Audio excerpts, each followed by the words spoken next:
Hello my dear lovely student, welcome to my channel Sarvan lecturer. आज का ये video class 10 Hindi 2025 board exam के लिए सबसे ज्यादा इंपॉर्टेंट है। आप भी 2025 बोर्ड में 24 फरवरी को हिंदी का पेपर देने वाले हो, ठीक है।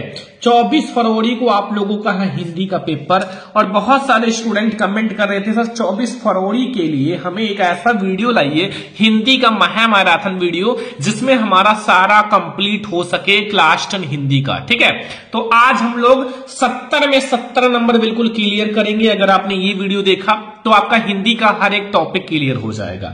आपकी हिंदी के जितने भी बहुविकल्पीय प्रश्न हैं, ठीक है, गद्य पद्य व्याकरण सारा कंप्लीट हो जाएगा। महत्वपूर्ण गद्यांश भी आपका कंप्लीट हो जाएगा। हिंदी का महत्वपूर्ण पद्यांश इसी वीडियो में, एक ही वीडियो में सब कुछ खत्म हो जाएगा। संस्कृत का महत्वपूर्ण गद्यांश, संस्कृत का महत्वपूर्ण पद्यांश, ठीक है। साथ में मैं आपको जीवन परिचय भी बताऊंगा, निबंध भी बताऊंगा, श्लोक भी बताऊंगा। मतलब ये वीडियो अगर आपने देख लिया तो हिंदी में आपका 80+ तो बिल्कुल क्लियर है। 80 नंबर प्लस आपका क्लियर है, ठीक है। तो ध्यान से देखना, क्योंकि बोर्ड पेपर में ये जो 24 फरवरी के दिन आपका पेपर है ना, 100% आएगा, इससे बाहर कुछ नहीं आएगा। तो प्लीज इस वीडियो को ज्यादा से ज्यादा लाइक करना। इस वीडियो पे जैसे ही 1000 लाइक होता है मैं आप लोगों के लिए लाऊंगा इंग्लिश मैथ की भी क्लास। बट 1000 लाइक जल्दी से जल्दी करो, फिर मैं आप लोगों के लिए बहुत सारी चीजें लाने वाला हूं, ठीक है। और चैनल को सब्सक्राइब करो और वीडियो को अपने सभी फ्रेंड्स के साथ शेयर करना, ठीक है। पहला क्वेश्चन, सबसे पहले हम लोग बहुविकल्पीय प्रश्न से स्टार्ट करेंगे। लिखा रहा है आचार्य रामचंद्र शुक्ल एक है। आचार्य रामचंद्र शुक्ल एक क्या है? सभी को पता होगा, कवि हैं या फिर आलोचक हैं या उपन्यासकार या नाटककार। आचार्य रामचंद्र शुक्ल क्या है? तो आचार्य रामचंद्र शुक्ल एक आलोचक है। क्या है? एक आलोचक है, ठीक है। याद रखना, आचार्य रामचंद्र शुक्ल एक आलोचक है। क्वेश्चन नंबर सेकंड है, नीड़ का निर्माण फिर के रचनाकार है। नीड़ का निर्माण फिर, नीड़ का निर्माण फिर के रचनाकार कौन है? ऑप्शंस आपके पास है माय डियर स्टूडेंट, सारा ध्यान से समझना। हरिवंश राय बच्चन है या राजेंद्र प्रसाद है या गुलाब राय है या फिर रामविलास शर्मा है। तो नीड़ का निर्माण फिर हमारा रचनाकार है। इसके रचनाकार कौन है? जल्दी से आप लोग बताओ। तो इसके जो रचनाकार है वो है हरिवंश राय बच्चन जी। कौन है? हरिवंश राय बच्चन जी, याद रखना, बहुत इंपॉर्टेंट है। और जल्दी से आप लोग एक बात बताओ, ये जो है किस विधा पर है? कमेंट करो, सारे स्टूडेंट कमेंट करो कि ये किस विधा की रचना है। नीड़ का निर्माण फिर हमारा किस विधा की रचना है? लेखक तो आपके हरिवंश राय बच्चन हो गए, अब विधा आप लोग कमेंट करो। नेक्स्ट क्वेश्चन पे हम लोग आते हैं माय डियर स्टूडेंट। अगला क्वेश्चन बहुत ही इंपॉर्टेंट क्वेश्चन है सारे। देखो नेक्स्ट क्वेश्चन हमारा है कि सिंदूर की होली के नाटककार है। सिंदूर की होली, जो हमारा सिंदूर की होली नाटक है, इसके जो है नाटककार कौन है? बहुत इंपॉर्टेंट क्वेश्चन है बोर्ड एग्जाम 2025 24 फरवरी के लिए। तो ऑप्शन है लक्ष्मी नारायण शर्मा मिश्र, जयशंकर प्रसाद या श्रीलाल शुक्ल या फिर हरि कृष्ण प्रेमी। जल्दी से बताओ, सिंदूर की होली के रचनाकार कौन है? तो सिंदूर की होली के रचनाकार हमारा है लक्ष्मी नारायण मिश्र जी। कौन है? लक्ष्मी नारायण मिश्र जी। याद रखना, ये हमारा ऑप्शन नंबर का जो है वो बिल्कुल सही है, ठीक है, बिल्कुल सही है। तो ये हमारा है क्वेश्चन नंबर 3 और बोर्ड एग्जाम के लिए बहुत बहुत बहुत इंपॉर्टेंट है। तो अब हम लोग देखेंगे क्वेश्चन नंबर 4। कोणार्क के रचनाकार है। कोणार्क के रचनाकार कौन है? जगदीश माथुर, रामकुमार वर्मा, जयशंकर प्रसाद या विष्णु प्रभाकर। तो कोणार्क के रचनाकार कौन है? कोणार्क के रचनाकार है जगदीश माथुर जी। कौन है? जगदीश माथुर। ये जितने भी मैं आपको क्वेश्चन बता रहा हूं, बिल्कुल ये समझो कि 24 फरवरी के पेपर में छप चुका है, क्योंकि इस वीडियो में हम सारा कुछ लाए हैं। महामैराथन हिंदी की वीडियो है, 24 फरवरी के दिन के लिए ये वीडियो है, ठीक है। अगर आप वीडियो देख रहे हो तो लास्ट तक देखना, सारा क्वेश्चन नोट करना, याद करना पेपर से पहले। अगर आप पेपर के एक दिन पहले देख रहे हो तो भी पूरा क्वेश्चन तैयार कर लेना, या फिर पेपर के 10 दिन पहले देख रहे हो फिर भी पूरा क्वेश्चन तैयार कर लेना। मतलब आपको पूरा तैयार करना है, एक भी क्वेश्चन छोड़ना नहीं है। नेक्स्ट क्वेश्चन है 5 नंबर, महादेवी वर्मा का रचित जो है रेखा चित्र है, इन चारों में से कौन सा रेखा चित्र महादेवी वर्मा द्वारा रचित है? जिंदगी, मुस्काई, गांव की सांच, अतीत के चलचित्र, आंगन के पार द्वार। तो my dear student, Mahadevi Verma जो है उनके द्वारा रचित रेखा चित्र है अतीत के चलचित्र। क्या है? अतीत के चलचित्र, ठीक है। याद रखना, ऑप्शन नंबर ग बिल्कुल सही है। और जितने भी ऑब्जेक्टिव हैं उनका आंसर आपको OMR शीट पर देने हैं। ये सब बात याद रखना, छोटी छोटी बातें बहुत अच्छे से OMR शीट में एक भी क्वेश्चन गलत ना हो। क्वेश्चन नंबर 6 है कि साकेत महाकाव्य की रचना किसने की? साकेत महाकाव्य की रचना किसने किया था? ऑप्शन हमारे आगे हैं, चलो हम लोग ऑप्शन देखते हैं। साकेत महाकाव्य की रचना किसने किया था? ऑप्शन है मैथिली शरणगुप्त, तुलसीदास या जयशंकर प्रसाद या भूषण। तो साकेत महाकाव्य की रचना किसने किया था my dear student? Question number 6। तो साकेत महाकाव्य की रचना मैथिली शरणगुप्त जी ने किया था। कौन किया था? मैथिली शरणगुप्त जी ने। ऑप्शन नंबर का बिल्कुल सही है। क्वेश्चन नंबर 7 है, निम्न में से प्रयोगवाद की विशेषताएं कौन सी हैं? प्रयोगवाद की विशेषताएं कौन सी हैं? घोर वैश्विकता, यथार्थवादी दृष्टिकोण, काका दोनों या नारी की परिवर्तित दृष्टिकोण। क्वेश्चन नंबर 7 है माय डियर स्टूडेंट। तो कौन सा ऑप्शन सही है? इसमें हमारा घोर वैश्विकता भी प्रयोगवाद की विशेषता है, यथार्थवादी दृष्टिकोण भी है। तो इसमें हमारा विकल्प का और खा दोनों सही है। विकल्प का और खा दोनों सही है, बहुत इंपॉर्टेंट है। ठीक है, तो ये हमारा क्वेश्चन नंबर 7 हो गया। क्वेश्चन नंबर 8 है, तीसरा सप्तक कब प्रकाशित हुआ? ऑप्शन है 1951 में, 1943 में, 1959 में या 1979 में। ठीक है, तो भैया तीसरा सप्तक जो है वो कब प्रकाशित हुआ था? मोस्ट इंपॉर्टेंट क्वेश्चन है बोर्ड एग्जाम 2025 के लिए, और जल्दी से आप लोग बताओ, बहुत इंपॉर्टेंट है, पता होगा क्योंकि तीसरा सप्तक आपका बोर्ड एग्जाम के लिए बहुत इंपॉर्टेंट है। 1959 में हमारा तीसरा सप्तक प्रकाशित हुआ था। नेक्स्ट क्वेश्चन, क्वेश्चन नंबर 9 है, सूर्यकांत त्रिपाठी निराला की रचना है। इन चारों में से कौन सी है जो सूर्यकांत त्रिपाठी निराला की रचना है? ऑप्शन है कनुप्रिया या फिर सुनहरी सहवाल, राम की शक्ति पूजा या लोहा ठंडा लोहा। तो ये हमारा है माय डियर स्टूडेंट राम की शक्ति पूजा। क्या है? राम की शक्ति पूजा जो है वो सूर्यकांत त्रिपाठी निराला जी की रचना है। और अब हमारा आता है क्वेश्चन नंबर 10 कि रामचंद्रिका के रचनाकार है। रामचंद्रिका के रचनाकार कौन है my dear student? Mahavir Prasad Dwivedi, Bharatendra Harishchandra या फिर हमारा केशवदास या फिर हमारा भूषण। तो कौन है रामचंद्रिका के रचनाकार? रामचंद्रिका के रचनाकार हैं केशवदास जी। कौन है? केशवदास जी जो हैं वो रामचंद्रिका के रचनाकार हैं। ठीक है, रामचंद्रिका के रचनाकार कौन है? केशवदास। यहां से 10 में 10 आपका कंप्लीट हो गया ना ऑब्जेक्टिव, सारा कंप्लीट करके चलो। ठीक है, फिर ऐसे ही आपको हर एक सब्जेक्ट की क्लास भी दी जाएगी। ऐसे आप लोग पूरा तैयारी करते रहो, एक भी नंबर छोड़ के नहीं आना है बोर्ड एग्जाम में। ठीक है, याद रखना, जब तक तोड़ेंगे नहीं तब तक छोड़ेंगे नहीं। याद रखना, एक एक बूंद जब आप लोग इकट्ठा करोगे, एक एक नंबर जब आप लोग इकट्ठा करोगे, तब आप लोग अच्छे मार्क्स ला पाओगे। ठीक है, तब आप लोग बेहतर कर पाओगे। नेक्स्ट है, विंध्य के वासी, उदासी, तपोव्रतिधारी, महाबिनु नारी दुखारी। इसमें कौन सा हमारा रस है? कौन सा रस है? करुण रस है, भीतास रस है, हास्य रस है या वीर रस है? तो विंध्य के वासी, उदासी, तपोव्रतिधारी, महाबिनु नारी दुखारे, इसमें हमारा कौन सा रस है? ये याद रखना कि ये हमारा है ना तो करुण रस है, ना तो हमारा वीर रस है, ना भीतास रस है, हमारा है हास्य रस है। इसमें हमारा कौन सा रस है? हास्य रस है। ठीक है, नेक्स्ट आ जाओ, 12 नंबर क्वेश्चन है। यहाँ 12 नंबर क्वेश्चन है कि पायो जी मैंने राम रतन धन पायो में इसमें कौन सा अलंकार है? पायो जी मैंने राम रतन धन पायो, इसमें हमारा कौन सा अलंकार है? कौन सा अलंकार है? रूपक अलंकार है, उपमा अलंकार है, उत्प्रेक्षा अलंकार है, अनुप्रास अलंकार है। तो पायो जी मैंने राम रतन धन पायो, इसमें हमारा रूपक अलंकार है। कौन सा है? रूपक अलंकार। तो ये हो गया हमारा 12 ऑब्जेक्टिव। अब हम लोग देखते हैं 13 नंबर ऑब्जेक्टिव। तो आज अब हम लोग देखते हैं 13 नंबर ऑब्जेक्टिव। सुन केवट के बैन लपेटे अटपट, विषय करुणा की एन चितई जान की लख तनु। इन पंक्तियों में कौन सा छंद है? कौन सा छंद है माय डियर स्टूडेंट? चौपाई है, रोला है, सोरठा है या फिर हमारा दोहा है? तो इन पंक्तियों में हमारा कौन सा छंद है? बहुत इंपॉर्टेंट क्वेश्चन है माय डियर स्टूडेंट कि इसमें आपको बताना है कौन सा छंद है। 13 नंबर ऑब्जेक्टिव, तो ये हमारा सोरठा है। कौन सा है? सोरठा छंद है। 14 नंबर, भगवान तेरा भला करे, इसमें आपको आधार पर वाक्य का भेद बताइए। वाक्य का भेद, अर्थ के आधार पर वाक्य का भेद बताना है। भगवान तेरा भला करे, साधारण वाक्य, प्रश्नवाचक वाक्य, इच्छावाचक या आज्ञावाचक। तो भगवान तेरा भला करे, सभी लोग इसमें क्या करते हैं? इच्छा जाहिर करते हैं। कोई भी कहेगा भगवान तेरा भला करे तो कोई आज्ञा थोड़ी देगा, क्योंकि भगवान एक है, वो महान है, तो इसलिए वहां हम इच्छा ही जाहिर कर सकते हैं। अगर भला करेंगे तो अच्छा है, नहीं करेंगे तो भी कुछ किया नहीं जा सकता, क्योंकि हम इच्छा हमारी है बस। ठीक है, तो 14 नंबर ऑब्जेक्टिव हो चुका है। 15 नंबर ऑब्जेक्टिव है, बीमारी के कारण उसे उठा नहीं जा सकता। इसमें प्रयुक्त वाक्य का कौन सा प्रयुक्त वाक्य है? कृतवाच्य है, भाववाच्य है, कर्मवाच्य है, इनमें से कोई नहीं। तो देखो, इसमें डायरेक्टली आपको पता चल रहा है क्या हो रहा है कि बीमारी के कारण उसे उठा नहीं जा सकता। तो इसमें आपको डायरेक्टली भाव पता चल रहा है, डायरेक्टली इसमें आपको भाव पता चल रहा है। ठीक है, तो यहां आपको पता चल गया कि आखिर इसमें क्या है, तो वो हमारा भाववाच्य है। इसमें ट्रिक भी होते हैं, वो मैं आपको नेक्स्ट वीडियो में बताऊंगा कि आप कैसे पता कर सकते हो कि भाव कर्मवाच्य है, कर्तावाच्य है या फिर भाववाच्य है। ये सब मैं आपको ट्रिक के साथ समझाऊंगा। लेकिन यार वीडियो को लाइक करते रहो, जितना ज्यादा प्यार मिलेगा उतना ही अच्छी अच्छी क्लासेस आप लोगों के लिए आएंगी लगातार। ठीक है, जितना ज्यादा लाइक, जितना लगा शेयर, ये सब आप लोग करोगे उतना ही ज्यादा हमें मोटिवेशन मिलेगा और उतनी ही ज्यादा क्लासेस आएंगी। ठीक है, जल्दी से सब्सक्राइब कर लो चैनल को, हर एक चीज पढ़ाया जाएगा। स्थानवाचक क्रिया विशेषण है, प्रतिदिन है, आसपास है, या बहुत, या स्वयं। तो भैया स्थानवाचक इसमें क्या है? प्रतिदिन स्थानवाचक है, खा वाला बहुत, बहुत कोई स्थानवाचक थोड़ी है। आसपास, आसपास क्या है? स्वयं भी नहीं है। आसपास क्या है? एक स्थानवाचक है, आसपास। ठीक है, ये एक स्थानवाचक है। तो ये हमारा है 16 ऑब्जेक्टिव। 16 में 16 आप लोगों का समझ में आ गया है।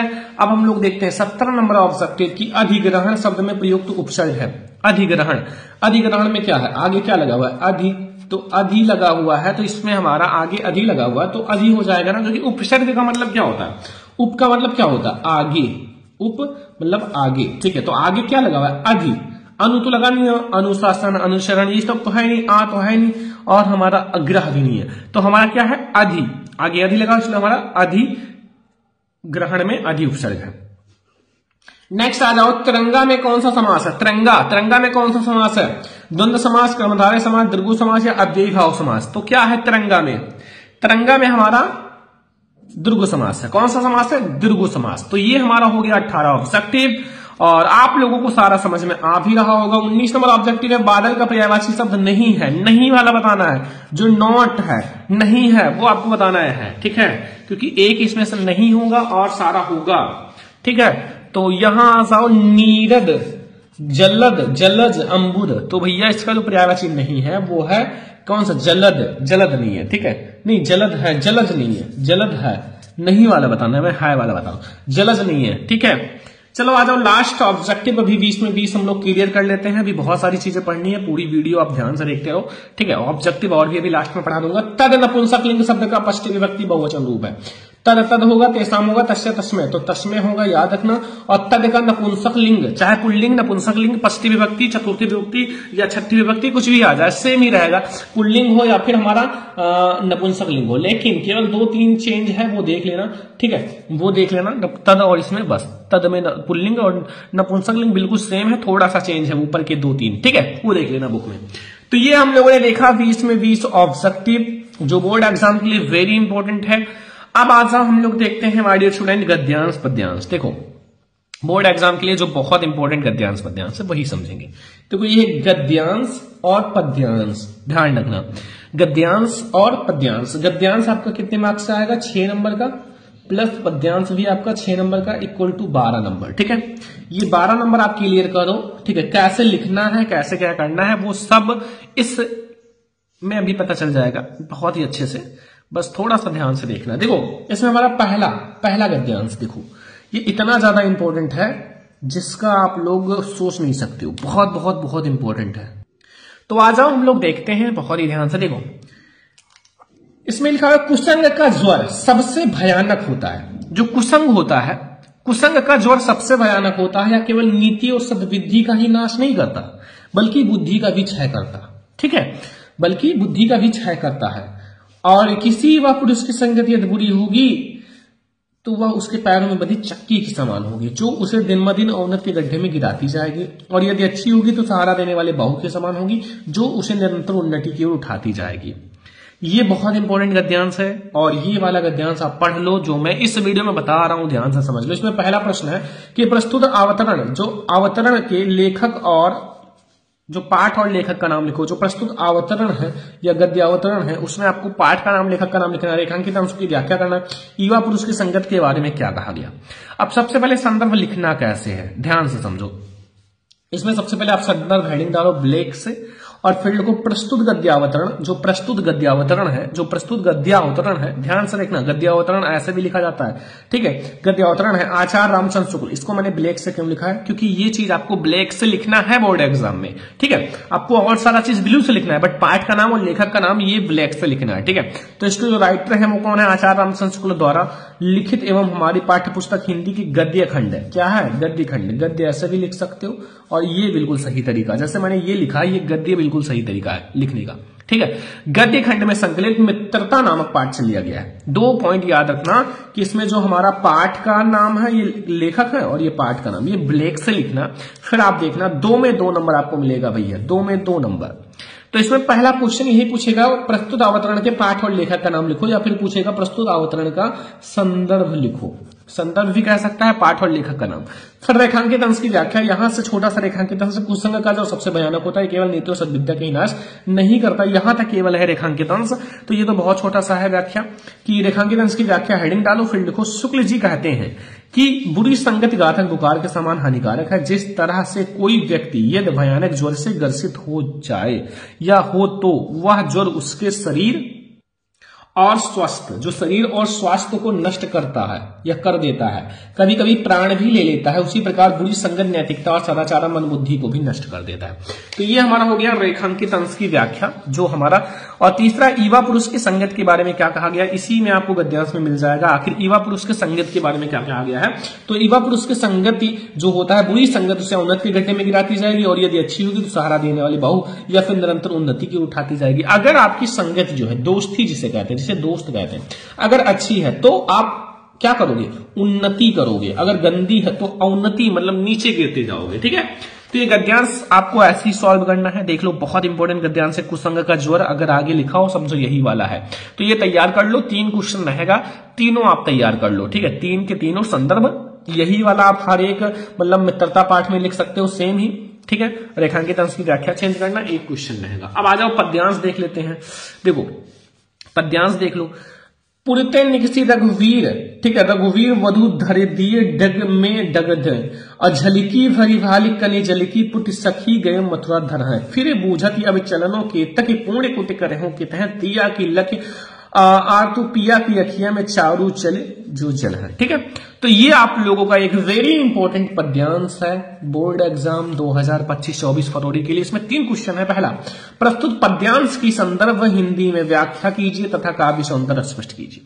तो प्रस्तुत पद्यांश है उसका आपको भैया व्याख्या भी लिखना है, संदर्भ भी लिखना है। ठीक, काव्य सौंदर्य, और किस कारण सीता जी के माथे पे पसीना आ रहा था और ओठ सूख रहे थे, ये भी आपको क्वेश्चन करना है। श्री राम के नेत्रों से आंसू क्यों बहने लगे।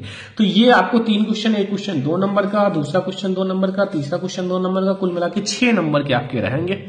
तो इसमें भी हम लोग सबसे पहले संदर्भ देख लेते हैं। देखो संदर्भ में हेडिंग डालो, संदर्भ। प्रस्तुत पद्यांश जो है, ये जो पद्यांश है गोस्वामी तुलसीदास द्वारा रचित, ये जो गोस्वामी तुलसीदास जी द्वारा रचित कवितावली से हमारी पाठ्यपुस्तक हिंदी के काव्य खंड में संकलित वन पथ पर शीर्षक या कविता से अवतरित है। जो ये वन पथ पर शीर्षक है, धनुष भंग वन पथ पर, और इसमें जो वन पथ पर है उसी शीर्षक से अवतरित है। तो ये संदर्भ हो गया। प्रसंग छोटा सा लिख देना कि कवि ने इन पंक्तियों में अयोध्या से पैदल ही वन, ये वन कर लेना, वन को जाती हुई सीता जी की थकावट का वर्णिक वर्णन किया है। ठीक है, तो ये हमारा सबसे पहले हम लोग संदर्भ देख लिया, प्रसंग देख लिया। अब व्याख्या देखते हैं। व्याख्या में आ जाओ माय डियर स्टूडेंट, पूरा व्याख्या समझो ये। ठीक है, बहुत अच्छे से मैं आपको समझा रहा हूं, बस व्याख्या समझ लो। ठीक है, व्याख्या आप लोग यहां समझो, बहुत इंपॉर्टेंट है। तो माय डियर स्टूडेंट, अब हम लोग इसका व्याख्या देखेंगे। ठीक है, आप लोग देख सकते हो, सबसे पहले हम लोगों ने इसका संदर्भ देखा है। ठीक है, संदर्भ में आप लोग याद रखना कि इसको आप जितने भी कवि और पाठ का नाम, ये सब आप ब्लैक से लिखना ताकि हाईलाइट रहे और एग्जामिनर जैसे ही देखे आप लोगों को लगे कि टॉपर की कॉपी है। ठीक है, अब इसको एक बार पहले ध्यान से पढ़ लेना। 1-2 बार पढ़ने के बाद जब आप इसका व्याख्या करोगे तो आपको कहीं ना कहीं माइंड में बहुत ही अच्छे से याद हो जाएगा। ठीक है, क्योंकि इसको पढ़ने से आपको थोड़ा सा इसका जो व्याख्या है ऑटोमेटिक आपके माइंड में आ जाएगा। ठीक है, तो यहां हम लोग व्याख्या देखते हैं, ध्यान से समझो, बहुत इंपॉर्टेंट है क्योंकि आपको व्याख्या का ही 4 नंबर मिलता है। तो सबसे इंपॉर्टेंट है व्याख्या। देखो यहां क्या लिखा है कि राम लक्ष्मण और सीता। ठीक है, आपको पता है, जितने भी बच्चे राम लक्ष्मण सीता यानी कि रामायण वगैरह देखे होंगे तो पता होगा कि वो लोग वनवास गए थे। ठीक है, तो राम लक्ष्मण सीता बड़े धीरज के साथ सिंहेश्वरपुर से आगे 2 कदम ही चले थे, मतलब 2 कदम आगे चले थे क्योंकि ऑलरेडी वो काफी चल चुके थे। ठीक है, तो सीता जी के माथे पर पसीने की बूंदी झलकने लगी। जो सीता जी के माथे से पसीने की जो बूंद है वो झलकने लगी, क्योंकि सीता माता कभी इतना चली नहीं थी, क्योंकि वो बहुत ही बड़े महल में रहती थी और महल से आकर फिर उनको इतना चलना पड़े तो कहीं ना कहीं बहुत ज्यादा थकावट तो होगा ही। तो यही आप लोग देखो, झलकने लगी। और उनके सुंदर ओंठ, जो उनके सुंदर ओंठ थे, थकान के कारण सूख गए। ठीक है। अब पानी वगैरह रास्ते में मिला नहीं, तो इसलिए उनके जो सुंदर ओंठ है वो थकान के कारण क्या हुए, सूख गए। तब सीता जी ने अपने प्रियतम का मतलब राम जी से, ठीक है, अपने पति से, अपने प्रियतम से पूछा क्या पूछा कि अभी हमें कितनी दूर और चलना पड़ेगा। उनको ये नहीं पता था कि हमें 14 वर्ष के लिए वनवास जाना है, उनको लगता था कि हमें केवल थोड़ी दूर चलना होगा, ठीक है। तो प्रियतम से पूछती है कि अभी हमें कितना दूर चलना पड़ेगा, ठीक है।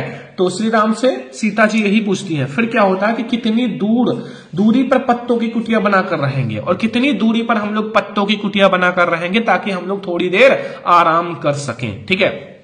अंतरायामी श्री राम सीता जी की व्याकुलता का कारण तुरंत समझ गए, मतलब सीता जी को देखकर श्री राम जी तुरंत समझ गए कि सीता जी व्याकुल हो रही हैं, थक गई हैं, ठीक है, और कि वे बहुत थक चुकी हैं और विश्राम करना चाहती हैं, मतलब आराम करना चाहती हैं। तो राजमहल का सुख भोगने वाली, जो राजमहल इतने बड़े महल में रहने वाली, अपनी पत्नी की ऐसी दशा देखकर श्री राम के नेत्रों से आंसू टपकने लगे। अब श्री राम के नेत्र यानी कि आंखों से आंसू टपकने लगे, ठीक है। बस इतना सा व्याख्या करोगे आपको मिलेगा 4 नंबर, और बहुत इंपॉर्टेंट है। अब देखो, इस क्वेश्चन का आंसर मुझे बताने की जरूरत नहीं है और मैं बताऊंगा भी नहीं, ठीक है, कि किस कारण सीता जी के माथे से पसीना आ रहा था और ओठ सूख रहे थे, क्या कारण था। अभी मैंने व्याख्या समझाया क्या हुआ। सीता माता जो है बहुत ज्यादा थक चुकी थी, व्याकुल हो चुकी थी, और इसलिए वो आराम करना चाहती थी, ठीक है, इसलिए उनके माथे से पसीना आ रहा था और ओठ सूख रहे थे। या फिर अगर बुक की भाषा में समझाया जाए तो आप लोगों को कैसे लिखना है, ध्यान से समझो कि जो श्री राम लक्ष्मण सीता तीनों बड़े ही धैर्य के साथ सिंहासन है वहां से 2 ही कदम आगे बढ़े थे कि सीता जी के माथे पर पसीना झलकने लगा, या सीता जी के माथे पर जो पसीना की बूंद है वो झलकने लगा, और उनके ओंठ थकान के कारण सूख रहे थे। बस इतना सा आप लोगों को बताना है, और ये जैसे व्याख्या करोगे इसका आंसर पता चल जाएगा। इतना आप बना के सीखो, वरना बोर्ड एग्जाम में थोड़ी प्रॉब्लम हो सकती है, ठीक है। श्री राम के नेत्रों से आंसू क्यों बहने लगे, तो अब आप लोग बताओ क्यों। क्योंकि सीता माता थक गई थी और श्री राम जी को पता चल चुका था कि वो व्याकुल हो रही हैं, थक गई हैं, इसलिए श्री राम जी ऐसी अपनी पत्नी का दशा देखकर उनके आंसू टपकने लगे। तो ऐसे आप लिख सकते हो, श्री राम के नेत्रों से आंसू इसलिए टपकने लगे क्योंकि वन में पैदल चलते चलते सीता जी बहुत थक चुकी थी और बहुत ज्यादा व्याकुल हो गई थी, इसलिए सीता माता की ये दशा देखकर श्री राम के नेत्रों से आंसू टपकने लगे। तो यहां से आपका भैया 2 में 2 नंबर ये क्लियर हो जाएगा, 2 में 2 ये 2 में, यानी कि 6 नंबर आपका हो गया क्लियर, ठीक है। तो ये जो भी मैंने गद्यांश पद्यांश बताया, देखो मैंने पहले बताया एक गद्यांश जो बहुत ज्यादा इंपॉर्टेंट है, और मैंने ये बताया एक पद्यांश, ये बोर्ड एग्जाम के लिए बहुत बहुत बहुत इंपॉर्टेंट है। तो आपसे रिक्वेस्ट है कि जल्दी से तैयार करो। अब हम लोग आते हैं संस्कृत का गद्यांश पद्यांश। देखो संस्कृत का जो है गद्यांश और पद्यांश, ठीक है। संस्कृत का हम लोग जितने भी इंपॉर्टेंट है वो सारा देखेंगे, बहुत इंपॉर्टेंट है। पहला देखो, मैं आपको थोड़ा सा जल्दी समझाऊंगा क्योंकि अब आपके पास टाइम नहीं है और सारा सब्जेक्ट अभी हमें कवर भी करने। इसके बाद आपकी इंग्लिश की क्लास आएगी, मैथ की क्लास आएगी, तो आप लोग चैनल को सब्सक्राइब करके ज्वाइन हो जाओ और अच्छे से तैयारी करो। देखो यहां क्या है, ध्यान से समझो कि मतलब वाराणसी सुविख्याता प्राचीन नगरी, ठीक है, एवं विमल सलिलताग्यः गंगा कूले स्थिता अस्या घटना नाम वलय कीर्ति पंकिता धवल्या चंद्रिकाम बहुराजते आगरतः पर्यटकः दुराभ्यम देशभ्य नित्य अत्र आयन्ति अस्या घटना नाम च शोभम विलोकः इम यो प्रसन्नते। तो ये आपका है संस्कृत। और बहुत सारे ऐसे स्टूडेंट हैं जिसकी एक प्रॉब्लम होती है, सर संस्कृत मुझे पढ़ना नहीं आता। तो यहाँ आपको संस्कृत पढ़ने की जरूरत नहीं है, ठीक है, आपको इसका व्याख्या तैयार करो, संस्कृत पढ़ना आता हो या ना आता हो, क्योंकि बोर्ड एग्जाम में आपको व्याख्या लिखना है, ना कि आपको संस्कृत लिखना है, ठीक है। तो व्याख्या तैयार करो, और मैं आपको 2 चैप्टर बता दे रहा हूं, वही तैयार कर लो। उससे बाहर अगर आ गया तो फिर आप लोग डिसलाइक कर देना वीडियो को। पहला आप लोगों का है वाराणसी चैप्टर, तैयार कर लो, पक्का यहीं से आएगा। फिर भी अगर ना आए तो आप लोग तैयार कर लो भारतीय संस्कृति, ठीक है, इन दोनों से बाहर आ ही नहीं सकता, ठीक है। तो जल्दी से आप लोग ये 2 चैप्टर तैयार करो, फिर देखो बोर्ड एग्जाम में 24 फरवरी के दिन, ठीक है, यही से आएगा। तो सबसे पहले आपको संदर्भ लिखना है। संदर्भ सभी को पता है, वाराणसी पाठ से लिया गया है। तो प्रस्तुत गद्यांश हमारी पाठ्य पुस्तक हिंदी के संस्कृत खंड के वाराणसी पाठ से उद्धृत है। तो ये हो गया आपका सबसे पहले हमारा संदर्भ। फिर इसमें प्रसंग लिखो, इस गद्यांश के वाराणसी की ऐतिहासिकता और अवस्थिति के विषय में बताया गया। एक बात याद रखना कि वाराणसी जो चैप्टर है उसमें आप सेम गद्यांश हर एक पंक्ति में लिख सकते हो, हर एक गद्यांश में लिख सकते हो, सेम प्रसंग आप हर एक पद्यांश में लिख सकते हो। लाइक ये वाराणसी का चाहे ये वाला आ जाए, वाराणसी सुविख्यात प्राचीन नगरी, या आप लोगों का कोई भी आ जाए वाराणसी चैप्टर से, तो आप संदर्भ और प्रसंग बिल्कुल सेम लिखना, कोई चेंज नहीं, ठीक है। अब केवल चेंज किसमें करना है, वो आपको अनुवाद में, क्योंकि व्याख्या तो चेंज होगा ही, और व्याख्या करने से पहले कोई भी व्याख्या कर रहे हो कम से कम 2 बार पढ़ो, ठीक है, तब आपको समझ में आ जाएगा। तो चलो व्याख्या समझते हैं।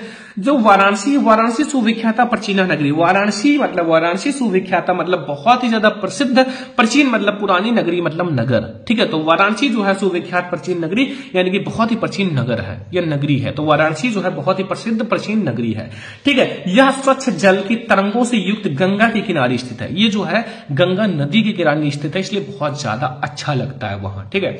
और इसके घाटों की जो घुमावदार पंक्ति है श्वेत चांदनी में बहुत ही सुंदर लगती है, ठीक है। और यहां आगे देखो असंख्य, ठीक है, बहुत सारी जिनकी हम लोग गिनती नहीं कर सकते, असंख्य यात्री भ्रमण करने के लिए दूर देशों से प्रतिदिन यहां आते हैं और इनकी घाटों की शोभा देखकर बहुत ही प्रशंसा करते हैं। मतलब ऐसी सुंदरता देखकर, ऐसा सुकून देखकर बहुत ही ज्यादा सब प्रसन्न होते हैं। तो ये आप लोगों को तैयार कर लेना है जो आपका गद्यांश है, और मैं आपको गारंटी देता हूं ये आएगा तो आएगा, अगर ये नहीं आएगा तो वाराणसी का कोई भी आएगा, एक जरूर आएगा, ठीक है। तो वाराणसी चैप्टर फटाक से पढ़ लो, नहीं आता कमेंट कर देना, मैं आपको पढ़ा दूंगा ये चैप्टर पूरा।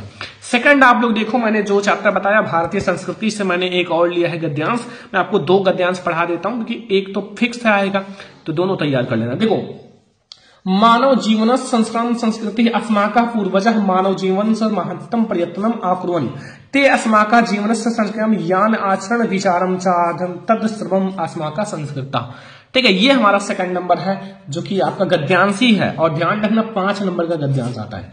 अगर आपने 5 नंबर छोड़ दिया तो आपका 1% कम हो जाएगा, ठीक है। तो 1% कम नहीं करना है, मैं आपको सारा कुछ पढ़ा ही रहा हूं, तो आप लोग पढ़ो, मन लगा के पढ़ो। अभी आपका उम्र है पढ़ने का तो पढ़ लो, ठीक है। काम करने का उम्र आ ही जाएगा, अगर आप पढ़ाई नहीं करोगे तो अभी से काम करने का उम्र आ जाएगा। अगर आप पढ़ाई करोगे तो फिर अभी आप पढ़ाई कर सकते हो और कुछ बड़ा कर सकते हो लाइफ में, ठीक है। तो यहां देखो, हमारा पहला संदर्भ सभी को पता है भारतीय संस्कृति, इसमें ना तो कोई कवि होते हैं ना लेखक होते हैं, बस केवल पाठ का नाम होता है। प्रस्तुत गद्यांश जो है, ये जो ऊपर वाला गद्यांश है, ये हमारी पाठ्य पुस्तक हिंदी के संस्कृत खंड के भारतीय संस्कृति पाठ से लिया गया है। बस हो गया, इसी का आपका 2 नंबर मिल जाएगा डियर, ठीक है, इसी का। तो कोई हार्ड नहीं है, बस थोड़ा सा मेहनत करो, ठीक है, क्योंकि बिना मेहनत के जय जयकार नहीं होती। तो यहां प्रसंग देखो, इसमें भारतीय संस्कृति के स्वरूप और महत्व पर प्रकाश डाला गया है। अब ये वाला 2 बार पढ़ो, फिर मैं आपको व्याख्या समझाता हूं। देखो व्याख्या क्या है, अनुवाद क्या है, ध्यान से समझो कि मानव जीवन को संवारना, दोषादि को दूर करना, जो दोष है मनुष्य के अंदर, बहुत सारे द्वेष होते हैं, तो उन सबको दूर करना, यही तो संस्कृति है, यही तो हमारी भारतीय संस्कृति है, ठीक है। एंड हमारे पूर्वजों ने मानव जीवन को शुद्ध करने के लिए महान प्रयत्न किए। हमारे जो पूर्वज हैं, देखो आज की जो संस्कृति है इससे लाख गुना अच्छी थी पहले की संस्कृति, क्योंकि अब देखते हो बहुत सारे घटनाएं होती रहती हैं, ठीक है। तो यही संस्कृति है, क्योंकि लोग जैसा देखते हैं वैसा करते हैं, ठीक है। संस्कृति जो उनके पहले के लोग हैं, उनके मम्मी पापा या फिर उनके दादा दादी जैसे करेंगे वैसे बच्चे भी करेंगे। तो वही चीज है कि आज हमारी संस्कृति काफी ज्यादा बेकार होता जा रहा है, पहले ज्यादा अच्छा था, ठीक है। तो यहां देखो, प्रयत्न किए उन्होंने, हमारे जीवन के संस्कारों के लिए जिन आचरणों विचारों को दिखाया, वह सब हमारी संस्कृति है। तो ये दोनों आप लोग कंप्लीट कर लो गद्यांश बोर्ड एग्जाम के लिए, और दोनों में से कोई एक आएगा, 5 नंबर बिल्कुल फिक्स कर लो, ठीक है। तो चलो अब हम लोग देखते हैं पद्यांश। तो माय डियर स्टूडेंट, अब हमारा आता है पद्यांश, भी आपका 5 मार्क्स का आएगा, मतलब जितने मार्क्स का गद्यांश है उतने मार्क्स का पद्यांश है। तो पद्यांश के लिए मैं आपको कुछ ऐसे पद्यांश बता देता हूं जो बहुत इंपॉर्टेंट है। देखो ये वाला आप लोग ध्यान से समझना, थोड़ा सा हार्ड है, बट ध्यान से समझना, हो सकता है बोर्ड एग्जाम में आ जाए और थोड़ा सा हार्ड भी है, ठीक है। पद्यांश वैसे इजी आता है, अभी मैं आपको दिखाता हूं। देखो इसमें क्या है, किसवद गुरुत्रम भूमि और किसवद दूरतम चाखाट, ठीक है। किसवद शीघ्रतम वतात किसवद बहुतर त्रात माता गुरुत्रम भूमि और खात प्रथम त्रात मन शीघ्रम वतात चिंता बहुतर त्रात, ठीक है। ये बहुत इंपॉर्टेंट है। देखो इसमें आपके क्वेश्चंस जो है, मतलब ये बहुत ज्यादा लाइफ के लिए भी इंपॉर्टेंट है, ध्यान से समझना, इसका व्याख्या भी। संदर्भ देखो, प्रस्तुत श्लोक हमारी जो पाठ्य पुस्तक की हिंदी के जो संस्कृत खंड के जीवन सूत्राणी पाठ से लिया गया। पाठ याद रखना, ये जीवन सूत्राणी पाठ से है, थोड़ा सा क्लियर रखना जीवन सूत्राणी पाठ, क्योंकि बहुत सारे बच्चे भूल जाते हैं। तो ये जो है जीवन सूत्राणी पाठ से है। अब हम लोग संदर्भ और व्याख्या समझते हैं, और थोड़ा सा प्रसंग भी डाल देना है, क्योंकि अगर लिखो या ना लिखो प्रसंग, बट थोड़ा सा अच्छा लगता है।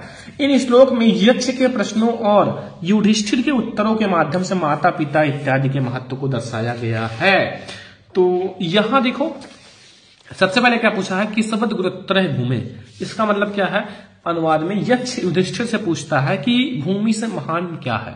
ठीक है, भूमि से महान क्या है। फिर अगला क्वेश्चन पूछते हैं आकाश से ऊंचा कौन है। वायु से अधिक शीघ्रगामी क्या है। तिनके से अधिक दुर्बल या तीक्ष्ण बनने वाली क्या है। तो ये 3-4 क्वेश्चन पूछा था यक्ष ने युधिष्ठिर से। तो युधिष्ठिर बहुत ज्यादा इंटेलिजेंट थे। तो अभी आंसर यहां देखो, यहां से बताते हैं। ठीक है, ये 2 जो है लाइन ये क्वेश्चन का है, और ये 2 जो लाइन है वो आंसर का है, याद रखना। ठीक है, तो यहां देखो क्या पूछते हैं। युधिष्ठिर उत्तर देता है कि जो पृथ्वी है, पृथ्वी से अधिक भारी माता है। ठीक है, मतलब जो माता है वो पृथ्वी से अधिक भारी है। ठीक है, मतलब महान है। और फिर आकाश से अधिक ऊंचा पिता है। जो आकाश है उससे भी ऊंचा पिता का दर्जा होता है। ठीक है, कोई भी है, किसी का भी मतलब लड़का है, उसका जो पिता होगा वो आकाश से भी ऊंचा उसका दर्जा होता है। ठीक है, और वायु से भी अधिक शीघ्रगामी मन है। वायु से भी तेज मन दौड़ता है।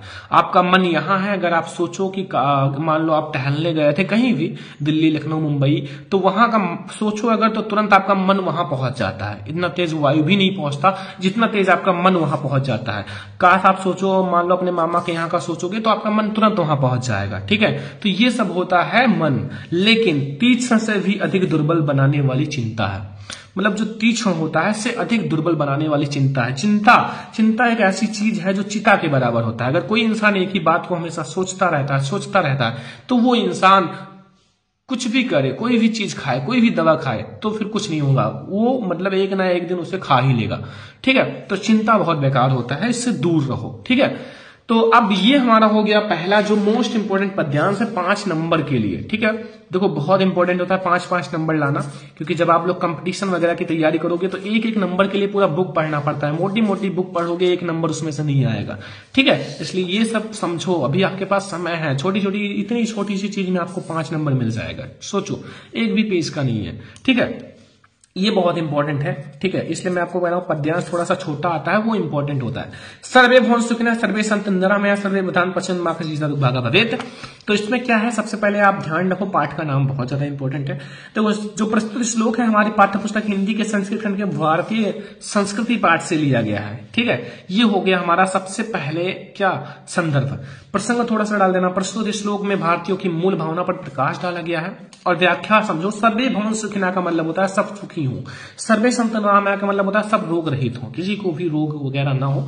और सब कल्याण को देखें, सर्वे भद्राणि पश्यन्तु मा कश्चित् दुःखं भवेत्, यानी कि अर्थात सभी का कल्याण हो, कोई भी दुख का भागी ना बने, अर्थात कोई भी दुखी ना रहे या दुख का भागी ना बने। तो ये छोटा सा आपका व्याख्या है, आपको मिलेगा कितना नंबर, 5 नंबर। ये संदर्भ छोटा सा, व्याख्या बस प्रसंग लिख दो, अच्छा रहेगा, बस 5 नंबर आपका फिक्स। तो ये हो गया हमारा, बहुत सारे ऑब्जेक्टिव हो गया हिंदी की, गद्यांश पद्यांश, संस्कृत का गद्यांश पद्यांश। सब हमारा आता है महत्वपूर्ण जीवन परिचय। देखो क्लास 10 हिंदी का जो मैं आपको जीवन परिचय बताऊंगा, 5 जीवन परिचय बताऊंगा। कितना, 5 ऐसा जीवन परिचय बताऊंगा जो मतलब 2016 से लेकर 2024 तक आया हुआ है। ठीक है, लेकिन आपको ये जीवन परिचय पढ़ना कैसे है, इसके लिए मैं आपको दूंगा पीडीएफ में आपको प्रोवाइड कर दूंगा, वहां से पढ़ सकते हो। क्योंकि बहुत ज्यादा लॉन्ग नहीं पढ़ना है, क्योंकि 5 नंबर का आएगा, ज्यादा से ज्यादा 2 पेज आपको लिखना है। रचना लेकर आप 2 पेज लिखो, बहुत है। ठीक है, तो यहाँ पहला जो हमारा है आचार्य रामचंद्र शुक्ल, या फिर आपको नेक्स्ट वीडियो में पढ़ा दूंगा सारा। आचार्य रामचंद्र शुक्ल वेरी इंपॉर्टेंट है भाई, ये गद्यांश का है। देखो गद्य और पद्य अलग होते हैं, गद्य का 5 नंबर। ठीक है, तो आचार्य रामचंद्र शुक्ल आपका गद्य के हैं, बहुत इंपॉर्टेंट है। और फिर हमारा है जयशंकर प्रसाद जी का, तो ये दोनों आपको तैयार कर लेना है गद्य का, क्योंकि गद्य आपका होता है 5 नंबर का। ठीक है, तो ये आपको गद्य से तैयार कर लेना है। फिर आपको 3 तैयार करना है पद्य से। पद्य से मैंने 3 क्यों लिया है, ये भी 5 नंबर का, क्योंकि पद्य में जो है माय डियर स्टूडेंट्स में ज्यादा चैप्टर्स है। ठीक है, गद्य में कम चैप्टर्स है। तो इसमें आपको सूरदास जी का, तुलसीदास जी का, महादेवी वर्मा का, ये 3 तैयार कर लेना है। लेकिन रचना भी तैयार करना। बहुत सारे स्टूडेंट रचना लिखते नहीं, फिर कहते हैं सर पूरा नंबर नहीं मिला। 2 नंबर तो आपका रचना का ही होता है, 3 नंबर जीवन परिचय का, तो 2 नंबर जब छोड़ दोगे तो कहां से पूरा नंबर मिलेगा। उसमें से भी आपका जीवन परिचय में से भी आधा नंबर कट जाएगा, राइटिंग वगैरह इन सब का। तो जब पूरा लिखोगे तो आपको 5 में कहीं 4.5 नंबर मिलेगा, ठीक है। पूरा में पूरा नहीं मिलेगा, कितनी भी अच्छा लिख दो, कितना भी अच्छा राइटिंग करो, फिर भी कट ही जाता है। अब हमारा आता है महत्वपूर्ण निबंध।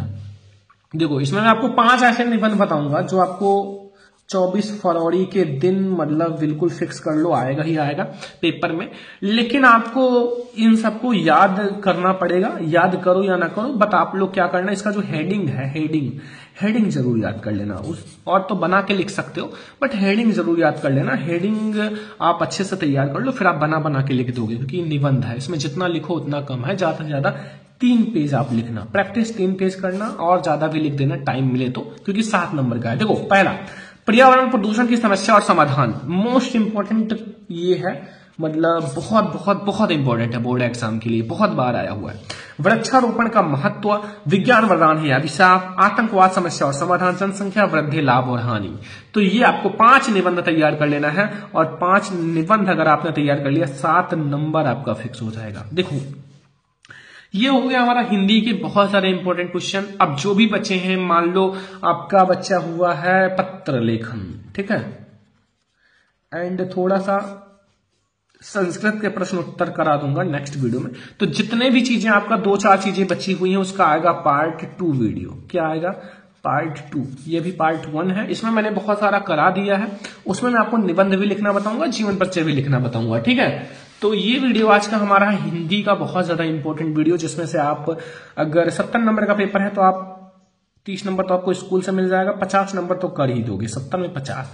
मतलब ये वीडियो देखने के बाद आपका 80+ या 80 नंबर तो क्लियर हो ही जाएगा, मतलब फेल नहीं होंगे, ये पक्का है। अगर आपने ये वीडियो देख लिया तो 80% तो क्लियर है, ठीक है।